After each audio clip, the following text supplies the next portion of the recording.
Alhamdulillah, wassalatu wassalamu ala Rasulillah Sayyidina Muhammad ibn Abdullah wa ala alihi wa sahbihi wa man tabi'a lahu wa walah. Qala subhanaka la ilma lana illa ma 'allamtana innaka antal alimul hakim. Rabbi syrah li sadri wa yassir li amri wahlul 'uqdatam min lisani yafqahu qawli. Amma ba'd, ma'asyiral hadirin wal hadirat jamaah suka yang dimuliakan Allah Subhanahu wa taala. Ya alhamdulillah, pada pagi hari ini kita dapat berkumpul berwajah bersilaturahmi kembali setelah kita tawakufan sementara untuk datangnya bulan Ramadan. Kita sambut dengan ibadah kita. Ya alhamdulillah, hari ini kita masih diberikan sehat wal afiat, panjang umur, diberkahkan, kita bisa menyambung lagi tali silaturahmi, kita bisa lagi talabul ilmi bersama-sama. Mudah-mudahan pagi hari ini Allah turunkan rahmat, taufik, hidayah dan inayah, dan Allah jadikan kita semua sebagai hamba-hamba yang pandai bersyukur. Hajat kita dikabulkan oleh Allah Subhanahu wa taala. Begitu juga yang lagi kurang sehat, yang lagi diuji oleh Allah, keluarganya lagi diberikan sakit, mudah-mudahan Allah angkat penyakitnya.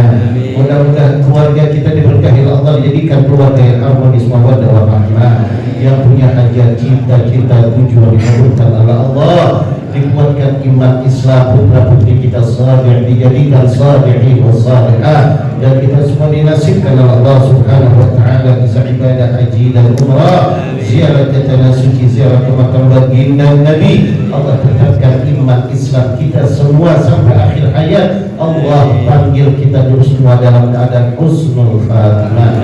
Amin ya rabbal alamin. Salawat dan salam tidak lupa kita sampaikan kepada Nabi besar Muhammad sallallahu alaihi wa ala alihi wa sahbihi wasallam, keluarga, sahabat-sahabatnya, tabi'ut tabi'in. Mudah-mudahan termasuk kita semua mukallidin fiddin yang selalu mengikuti aturan-aturan baginda Rasulullah SAW. Ma'asyiral hadirin wal hadirat jamaah yang dimuliakan oleh Allah, para guru-guru kita yang mulia, para orang tua kita, Kiai Haji Dadang, mudah-mudahan beliau senantiasa diberikan sehat wal afiat Allah Subhanahu wa taala.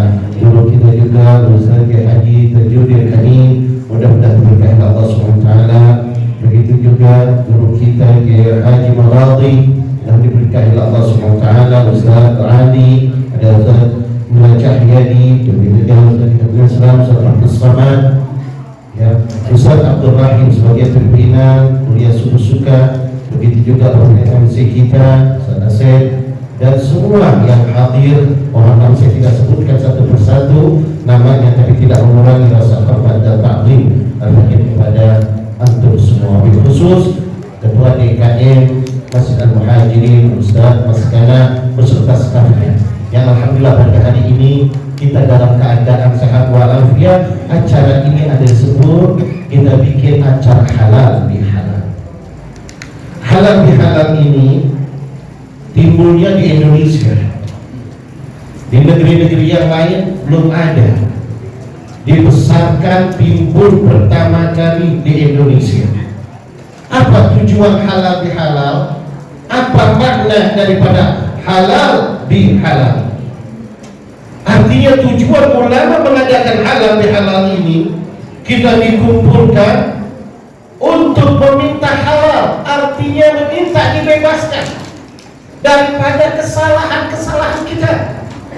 Maklum kita manusia sering bercanda, berbicara, terkadang ada ucapan, tingkah laku yang menyinggung saudara-saudara kita, maka kita minta dihalalkan, minta sama saudara kita dihalalkan. Terus biar halal, lalu saudara yang dimintakan halal memberikan halal, memberikan kebebasan. Itu yang disebut halal bihalal. Dari mana kita mulainya? Mulai dari keluarga kita dulu. Mulai kita sebagai pemimpin rumah tangga, kita mulai minta maaf kepada istri kita. Ini kira-kira ini Kalau lebaran kemarin istri duluan apa kita duluan yang tengah? Kita bareng gimana kita? Itu Masya Allah. Yang pertama kali minta maaf, bang maafin saya atau istri itu maafin saya, mana duluan? Istri dulu. Istri minta maaf sama kita. Istri kita minta maafnya ngomongnya gimana? Bang maafin ya bang. Sama-sama. Dan kita bingung maafin apa? Kalau kesalahannya nggak tahu gimana? Saya ngomong istri, bang maafin saya bang, selama ini Masya Allah saya suka nggak ngelayanin abang. Kalau abang baru nanya saya udah kayak petasan besan ngomongnya gitu. Terkadang kita cuma ngomong doang ya, uang belanja kemarin masih ada. Jawabannya, bang jangan nanya-nanya uang belanja kan. Dan sekarang barang udah pada mahal ini, mahal, terus disebutin namanya. Kita cuma nanya satu kata, dia jawabnya nyesel kita nanya. Begitu. Gitu, tanya lagi. Masya Allah. Maka dari itu mohon maaf bagi bang, mohon maaf mungkin selama ini abang sering kehilangan duit ya. Abang suka nuduh sama orang, curiga sama orang nih, ya Allah di kampung kita yang miara tuyul ya, ada miara ini, jangan-jangan sudah sebenarnya bang nih saya tuyulnya mau minta maaf, selama ini dompet abang duitnya hilang saya ya namanya ya. Andai kata ada ya, kalau nggak ada nggak apa-apa, minta maaf. Kalau nggak minta maaf secara global aja bang, maafin saya kalau ada kesalahan saya yang sengaja atau yang tidak sengaja, yang kecil maupun yang besar, yang abang tahu, yang abang nggak tahu, saya nggak sanggup untuk ngomongnya, saya minta disukain, diridhoin, diikhlasin ya. Jangan ada sangkut paut dunia akhirat sama saya. Nah kita jawab sebagai suami, saya ridho, saya ikhlas ya, apapun ya kesalahan yang ada hubungan dengan saya, bukan dengan hubungan dengan Allah nih, yang ada dengan hubungan dengan saya, yang saya tahu, yang saya nggak tahu, yang kecil maupun yang besar, saya ridhoin, saya ikhlasin dunia akhirat. Udah kita bebasin, sekarang dalam kita minta maaf. Saya minta maaf. Tuh. Ya kalau kita sebutin atu-atu banyak juga. Kita punya nggak kesalahan di sama saudara istri kita? Banyak. Egois kita, nyentak kita, terkadang waktu baru sih udah main sentakan, nggak sama istri main, terkadang pelitnya minta ampun, ya, sama bini pelit, sama orang lain, wah, terkadang kita sama orang lain, sama teman-teman kumbang, begitu, duit ditanya bang ada duit nggak ada, padahal duit diumpetin, tuh duit dilipat-lipat disembilin. Masya Allah, ada yang merasa ada di jok di mana lagi ada ya, dia karpet mobil, dia taruh mobil. Masya Allah, dia ngomong lah, bang maaf istriku maafin saya. Dia nggak sebutin satu persatu minta maaf, karena kita mencontohi anak-anak kita supaya kita minta maaf, supaya timbul rasa cinta dan kasih sayang. Karena pada saat kita meminta maaf, disitulah Allah akan ikat tali persaudaraan di dalam hati kita. Minta maaf, sama-sama minta maaf dulu. Nah, setelah suami istri minta maaf, anak minta maaf sama orang tua. Apalagi anak, kesalahannya banyak benar kita nih. Kita sama orang tua nggak ada anak yang nggak punya salah. Apalagi zaman sekarang, ya. Zaman sekarang ini banyak anak ini yang mendadak-dadak dia lebih patuh ke handphonenya daripada orang tuanya. Dia lebih tekun sama handphonenya daripada sama Allah. Ini bahaya ya. Beda dengan orang-orang dulu. Kalau orang-orang dulu itu orang tua, Masya Allah. Ada sebuah kisah di dalam kitab An-Nawadir ya. kisah Al-Imam Al-Alim Al-Allama Al-Imam Nu'man bin Sabit. Beliau adalah pendiri mazhab Imam Abu Hanifah, mazhab Hanafi, yaitu Imam Abu Hanifah. Suatu ketika Imam Abu Hanifah lagi ngajar nih, duduk kayak begini nih, lagi ngajar, muridnya ratusan, penuh muridnya di masjid. Beliau lagi ngajar, pas lagi ngajar, lagi asik ngajar, tiba-tiba ada panggilan, Roman, Roman. Kaget Imam, pas lihat uminya, ibunya udah ada di depan pintu. Roman, ente ngajar melulu, ayam udah dikasih makan belum? Bayangin ulama besar lagi ngajar, lagi depan muridnya, uminya ngomong, Roman nggak enak-enakan ente ngajar, ayam udah dikasih makan belum? Kira-kira kalau kita jadi ustaz lagi ngajar, umi kita, ibu kita ngomong kayak gitu, kita bilang apa? Punya rasa malu, ya Allah mak, pas keluar jangan begitu dong, hormatin saya kecil-kecil gini juga ustaz gitu. Tapi Imam Abu Hanifah senyum, dia tutup sebentar ya, ini lupa dia akhlak ulama besar, dia hormat, dia sama orang tua ya. Lalu bagaimana Sayyidina Nu'man bin Sabit ngasih makan ayam sunnah dengan jubahnya, dengan imamahnya, tapi dia tunduk sama ibunya, dia patuh sama ibunya. Beres dikasih makan, satu lagi, ini ada lagi yang Nu'man harus kerjain. Ada nggak? Kalau ada, Nu'man kerjain dulu, dia ngajar, nggak apa-apa. Nggak ada Nu'man, ya udah Nu'man permisi untuk ngajar lagi. Ya udah ngajar lagi, masuk ngajar lagi. Udah selesai ngajar, muridnya nanya, ya Syekhuna, ya Imam, Anda bingung sama ente? Kita ini lagi belajar sama antum, saya ini lagi belajar, semua antum lagi menjelaskan kewajiban, kenapa antum hentikan kewajiban itu? Sayyidina Nu'man bilang, kewajiban Anda sama kita udah ngajar tadi ya, tapi ada yang kewajiban anak udah ngajar, udah beres. Tapi ada kewajiban yang nggak bisa diwakili oleh siapapun kecuali pribadi saya. Taat dan patuhnya saya sama orang tua. Kenapa bisa demikian? Ceritalah Imam Abu Hanifah. Dulu saya dibawa oleh Imam Mubers, ya, Imam Bashir bawa saya pada saat saya masih muda. Saya masih bujangan. Pada saat itu udah terkenal Imam Abu Hanifah. Walaupun ilmu orangnya masih muda, ilmunya luas.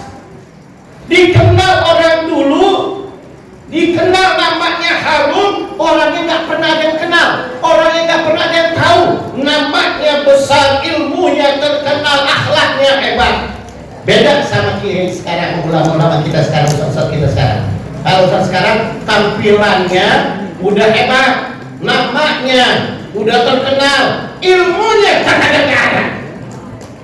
Beda, kena medsos. Kalau orang dulu enggak, ilmu dulu, istiqomah dulu, akhlaknya. Imam Abu Hanifah masih muda, datang dari Irak, beliau datang ke Madinah untuk tujuan mencari tabarukan, berguru kepada siapa? Kepada Al-Imam Ja'far Shadiq bin Muhammad Al-Baqir bin Ali Zain Al-Abidin bin Husain bin Ali bin Abi Thalib Fatimah Az-Zahra binti Muhammadin Rasulullah SAW, keturunan Nabi Muhammad yang terhormat. Datang, lalu Imam Bashir berkata, wahai Imam Ja'far Shadiq, Allah rujuk lagi. Ya Imam Ja'far Shadiq, ini anak laki-laki adalah orang yang faqih, orang yang ahli ilmu, orang yang hebat. Lalu Imam Ja'far Shadiq berkata, hal anta Nu'man bin Sabit? Dikenal namanya, padahal baru ketemu. Lihat orang dulu, masih muda dan terkenal. Nah, Imam Syafi'i berkata, dia aja belum tahu nama aslinya. Iya, begitu. Ada apa tujuan? Saya datang, saya ingin berguru, walaupun cuma sebentar. walaupun saya cuma selewatan, saya ingin berguru di aku sebagai murid oleh engkau. Wahai dzurriyyah Rasul, aku ingin berguru kepadamu, berikan aku nasihat. Ya, nasihatnya banyak. Nasihatnya ada 15 nasihat. Saya nggak sebutkan satu-satu. Di antara nasihatnya, Imam Ja'far Shadiq berkata, Numan, apakah kamu pengen menjadi orang yang diridhai oleh Allah? Iya. Apakah ingin rizkimu melimpah? Iya. Apakah ingin ya ilmumu menjadi barokah luas? Iya. Apakah ingin engkau menjadi orang yang dipandang di dalam kebenaran? Iya. Apa kau ingin mendapatkan oleh Allah kasih sayang? Iya. Kau ingin keturunanmu menjadi orang-orang yang mulia? Iya. Kau ingin istiqamah dalam agama? Iya. Satu pesanku, baktilah kamu kepada kedua orang tua. Jangan engkau sakiti hatinya, jangan engkau melawan kepadanya, ya. Jangan engkau membantah, nyusahin orang tua. Sesusah-susah kita sama anak, tampillah di hadapan orang tua, tersenyum. Jangan kita bikin susah, jangan kita bikin pusing, jangan kita ngerepotin. Udah dari kecil, dari dalam kandungan, kita udah nyusahin orang tua kita. Ibu kita udah susahin sampai dia ngelahirin, sampai kita besar dalam buayannya. Orang tua kita dari kecil, dari sebelum lahir udah mikirin bagaimana nafkahin kita, bagaimana memberikan untuk kita. Dia kerja banting tulang, tangan pada kapalan untuk mikirin kita. Jangan kita sakiti hatinya. Ingat ya Numan, tidak ada kemuliaan seorang anak kecuali mendapatkan keridhaan dari orang tuanya. Tidak mungkin Allah akan ridha kepada anak kalau orang tuanya tidak ridha. Gak bakal ilmu kamu berkah, gak bakal walaupun kamu punya ilmu lautan, walaupun kamu terkenal di mana-mana, tapi kamu nyakitin hati orang tuamu, Allah akan angkat keberkahan ilmu. Kata Imam Nu'man bin Sabit, ini yang aku pegang. Ini yang aku pegang, amanah daripada Al-Imam Ja'far Shadiq bin Muhammad Al-Baqir.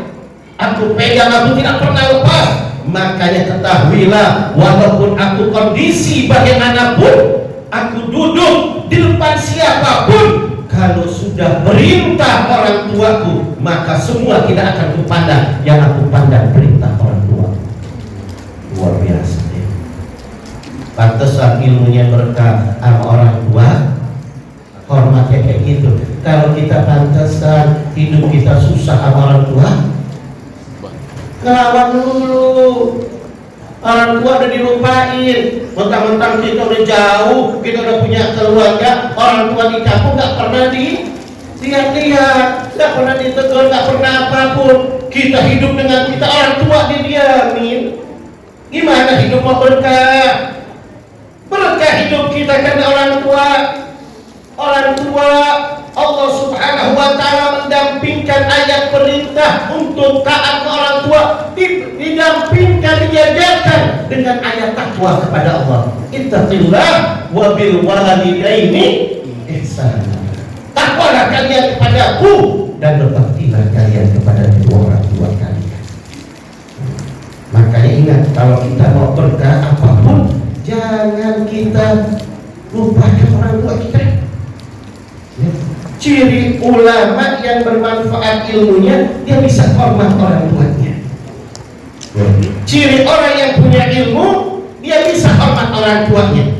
Dia lewat ada orang tuanya, walaupun dia di atas mobil, dia sudah menjadi orang yang terkenal, dia sudah menjadi dipandang oleh orang, sudah menjadi tokoh masyarakat.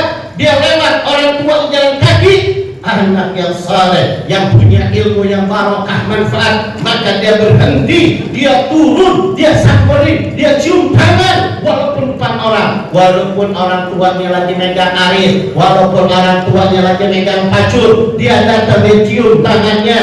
Ya dia mau kemana? Boleh diantar. Kalau ditanya siapa? Ini ayahku. tidak malu mengakuinya. Kenapa? Tanpa orangnya ini tidak mungkin menjadi kita seperti ini. Itulah ilmu yang barokah manfaat. Nggak malu sama bapaknya. Ini mau apa? Tuh, pakai datang lagi kan? Ya Allah, gimana? Ingat, tidak ada derajat tinggi seorang anak yang melebihi derajat tingginya orang tua. Nggak ada.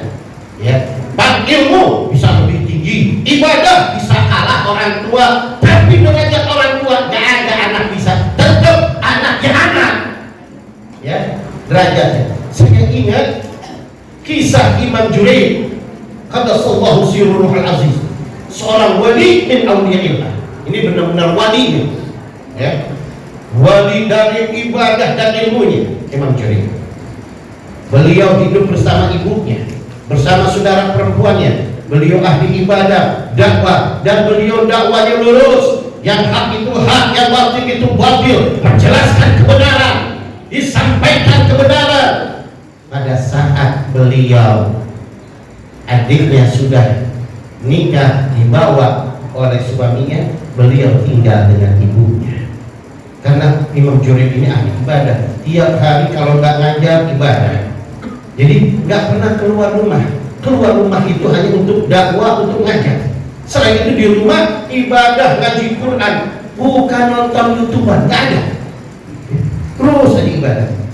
Ibunya pikir, ya Allah, anakku ahli ibadah.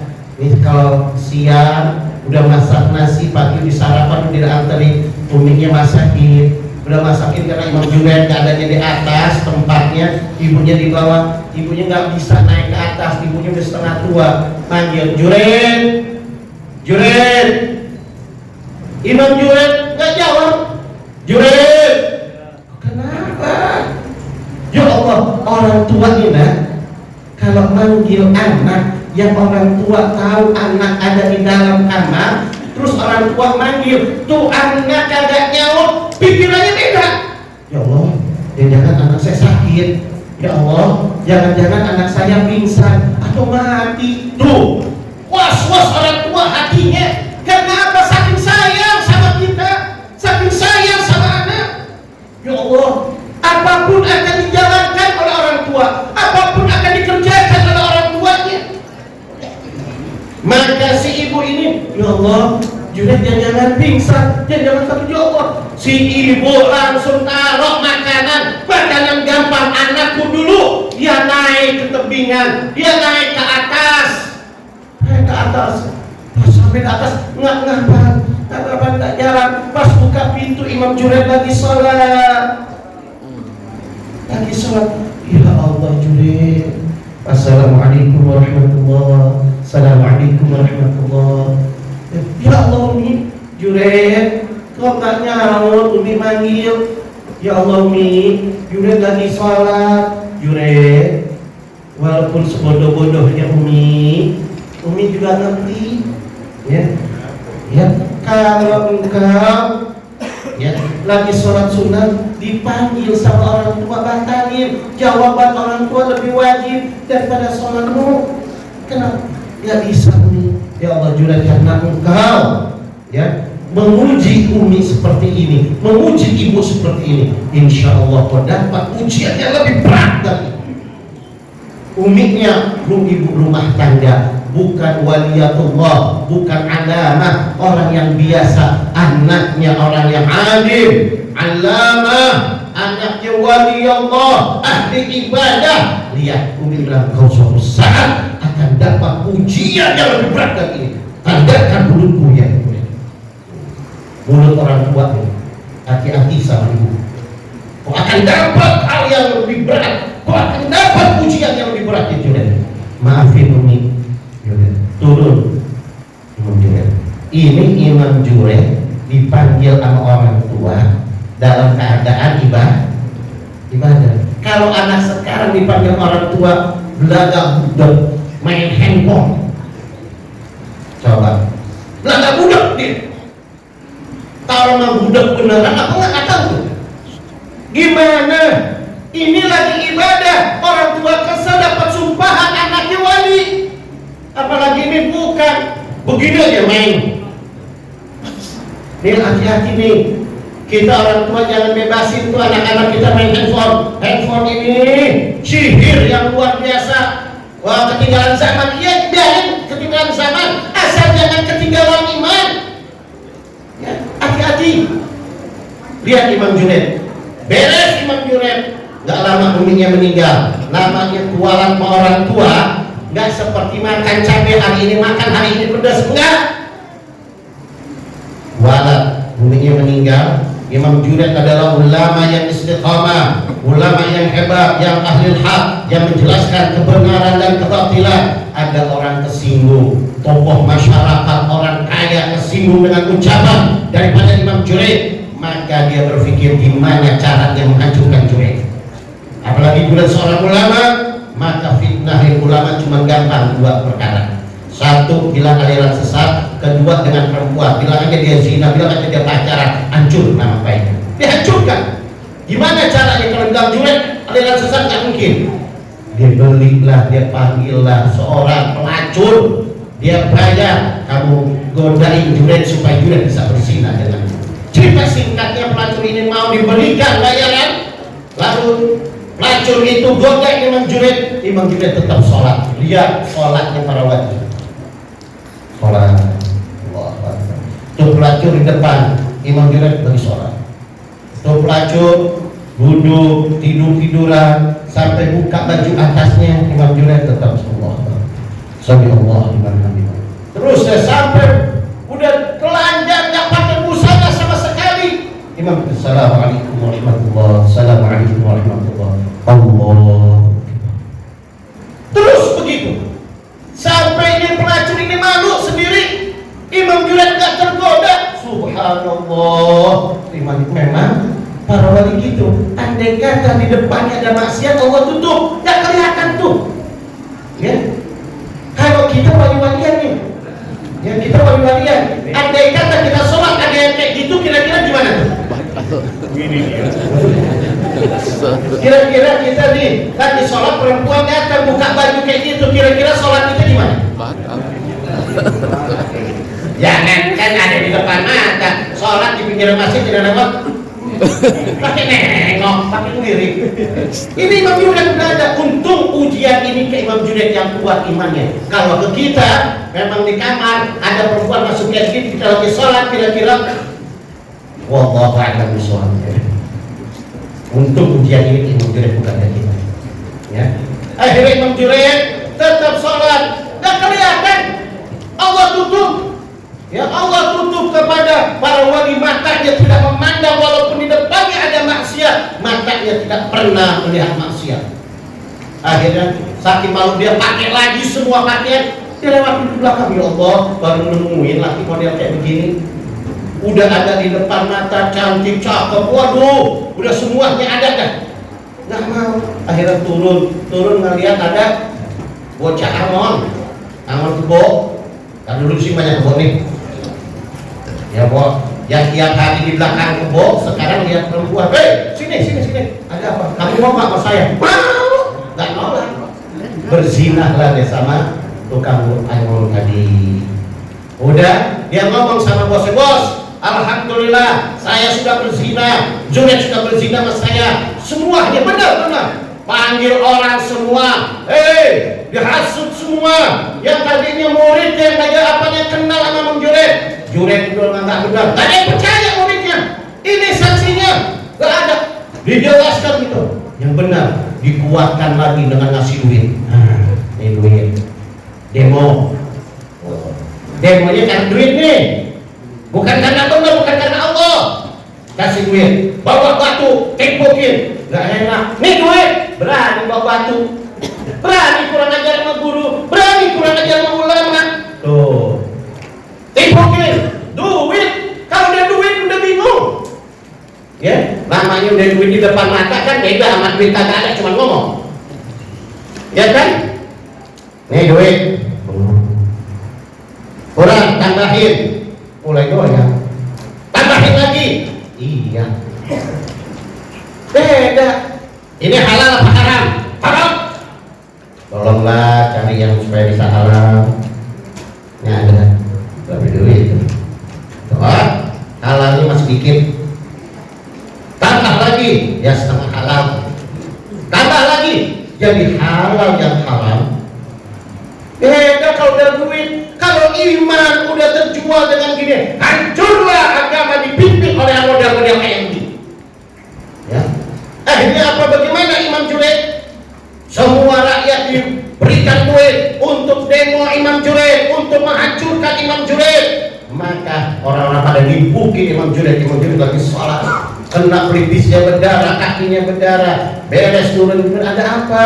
Kenapa kalian nipukin saya? Hei Junaid, ente belaga alim. Hei Junaid, ente belaga orang yang saleh. Ente belaga menjadi orang yang hebat. Bilang itu tak boleh, ini kagak boleh. Ternyata ente bejat. Ditunjuk-tunjuk. Ulama itu bejat ente.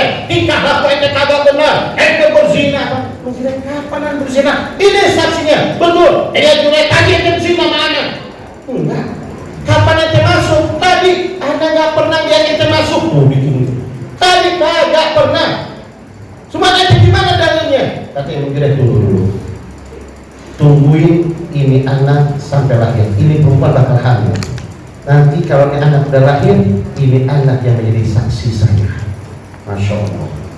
Tuh, wali kayak gitu.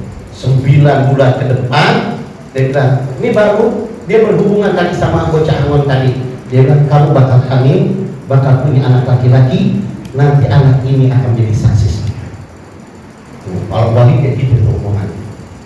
Udah, ceritanya hamil nih perempuan sampai waktu yang melahirkan, dan melahirkan di bawah.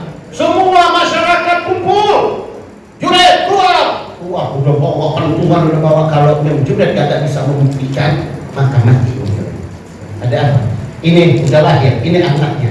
Kata engkau, ini anak bakal bisa jadi saksi. Gimana anak orang mau jadi saksi, anak baru lahir?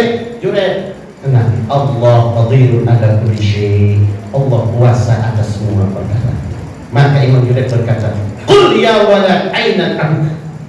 Katakan wahai anak, mana bapakmu? Tuh anak ngomong baik, Ro'in. Ro'in. Tilok. Ro'in. Artinya pengembala. Oh, pengembala di mana? Loh, di belakang tadinya dia godain antum, dia godain kau wahai Imam Junaid. Cuma dia malu, kau tidak melihat sama sekali. Dia lewat pintu belakang. Loh, di kebun singkong dia berbuat. Loh, sama orangnya. Loh, orangnya modelnya kayak begini-gini. Tuh anak tahu. Makanya di kisah ini ada 7 anak bayi yang bisa berbicara, di antaranya bayinya Imam Junaid. Intinya apa? Imam Junaid wali bin auliyaillah masih dapat sumpahan orang tuanya.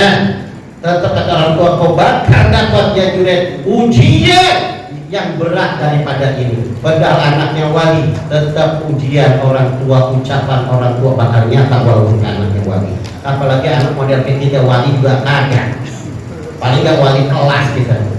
Wali amin. Wali murid, wali aspeknya kayak begitu. Ini wali bener-beneran. Benar-benar wali diakui dunia, bukan wali lantikan, bukan. Zaman sekarang kan wali pakai dilantik. Baru ada akhir zaman, udah mau kiamat dunia, dia pada stres orang-orang ngelantik wali. Yang dilantik orang bodoh, yang dilantiknya juga orang sama-sama bodoh. Ya, untuk yang percayanya lebih bodoh lagi. Maka dia hati-hati, jangan ada yang percaya gitu. Wali nggak ada yang dilantik sama manusia. Oh, nggak melantik wali, yang lantiknya bukan wali. Islam melantik jenderal, yang lantiknya hansip.